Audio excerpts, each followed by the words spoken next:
மக்களாகிய நாம் இந்த மேடையிலே மகளிராகிய நாங்கள் உங்களிடம் இந்த நாட்டை, தமிழ்நாட்டை இல்லை, இந்த நாட்டை ஒப்படைத்திருக்கிறோம். இந்த நாட்டின் எதிர்காலத்தை ஒப்படைத்திருக்கிறோம். நமக்கு 47% பேர் இருக்கோம்னா அதற்கு காரணம், அதற்கான வாய்ப்புகள், கல்வி, அடிப்படை கல்வி வழங்கப்பட்டது, கல்லூரிக்கு போகக்கூடிய வாய்ப்புகள் உருவாக்கி தரப்பட்டது.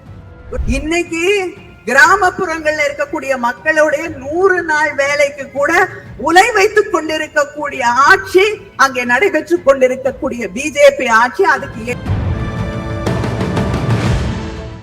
இங்கே இருக்கக்கூடியவர்கள் கேட்கலாம், ஏன் நம்முடைய முதலமைச்சர் அவர்களுக்கு தி கான்ஸ்டிடியூஷன் ஆஃப் இந்தியா, மேடையில இருக்கக்கூடிய மகளிர் அணி சகோதரிகள் அரசு அமைப்பு சட்டத்தை புத்தக வடிவிலே அவருக்கு வழங்கினோம் பரிசாக, ஏன் என்று நீங்கள் கேட்கலாம்.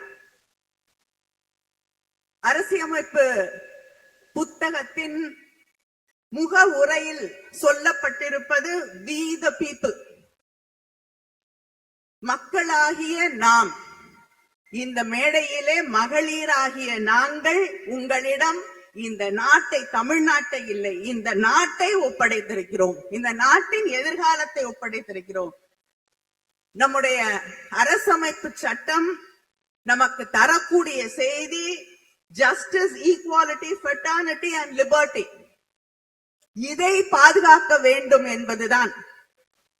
அந்த நீதி, சுதந்திரம், சமத்துவம், சகோதரத்துவத்தை காப்பாற்றக்கூடிய ஒரே முதலமைச்சர் நம்முடைய முதலமைச்சர் அண்ணன் தளபதி அவர்கள் என்ற நம்பிக்கையை நாம் மட்டும் இல்லை, இந்த நாடே அவர் மீது வைத்திருக்கிறது. அதனால்தான் பத்திரமாக வைத்திருங்கள் அண்ணா என்று அந்த அரசமைப்பு சட்ட புத்தகத்தை உங்கள் கையிலே தந்திருக்கிறோம்.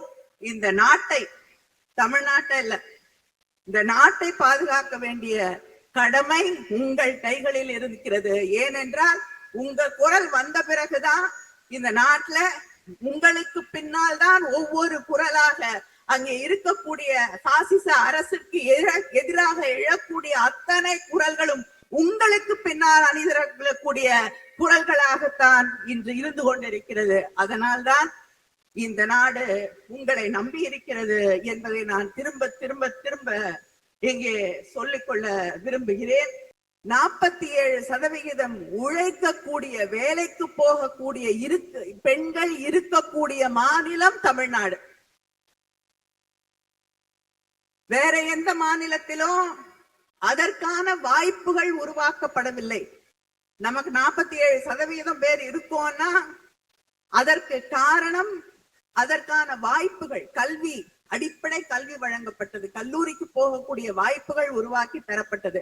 ஒரு பாதுகாப்பான மாநிலமாக இந்த மாநிலம் இருக்கக்கூடிய ஒரே காரணத்தாலதான் 47% இந்தியாவிலேயே அதிகமாக உழைக்கக்கூடிய, வேலைக்கு போகக்கூடிய பெண்கள் இருப்பது தமிழ்நாடு. உதயநிதி பேசும் பொழுது சொன்னாரே, எதிரிலே இருக்கக்கூடிய சங்கி கூட்டம், அடிமைகள் கூட்டம் என்று. அவங்க இன்னைக்கு தமிழ்நாட்டை பார்த்து, நம்முடைய ஆட்சி, திராவிட முன்னேற்ற கழக ஆட்சியை பார்த்து பெண்களுக்கு பாதுகாப்பே இல்லை என்று ஒரு கருத்தை சொல்லிக் கொண்டிருக்கிறார்கள். நான் இன்னைக்கு கிராமப்புறங்கள்ல இருக்கக்கூடிய மக்களுடைய 100 நாள் வேலைக்கு கூட உலை வைத்துக் கொண்டிருக்கக்கூடிய ஆட்சி அங்கே நடைபெற்றுக் கொண்டிருக்கக்கூடிய பிஜேபி ஆட்சி. அதுக்கு எதிராக தமிழ்நாட்டில் இருக்கக்கூடிய எதிர்கட்சிகள் என்று எங்களை எல்லாம் சொல்லுங்கள் என்று சொல்லி சொல்லி பெருமைப்பட்டுக் கொண்டிருக்கக்கூடியவர்கள், நமக்கு எதிராக குரலை உயர்த்தி கொண்டிருக்கக்கூடியவர்கள், நமக்கு எதிராக அரசியல் செய்ய வேண்டும் என்று ஆசைப்படக்கூடியவர்கள், அந்த 100 நாள் வேலை திட்டத்தை நிறுத்த துடிக்கக்கூடிய அந்த பிஜேபியை எதிர்த்து ஒரு வார்த்தை பேசியிருக்காங்களா?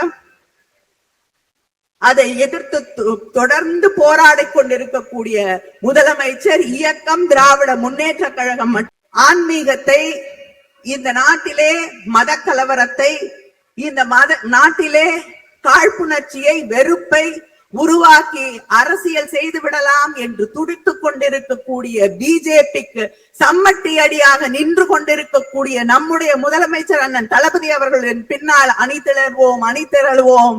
இங்கே இருக்கக்கூடிய பெண்கள் தலை நிமிர்ந்து நிற்கக்கூடியவர்கள்.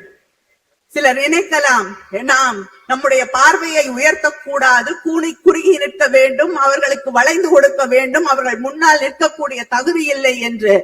அதையெல்லாம் உடைத்து வந்து நிற்கக்கூடிய அந்த உறுதியை நமக்கு திராவிட இயக்கம் தந்திருக்கிறது. நம்முடைய திராவிட மாடல் ஆட்சி தந்திருக்கிறது. நன்றி, வணக்கம்.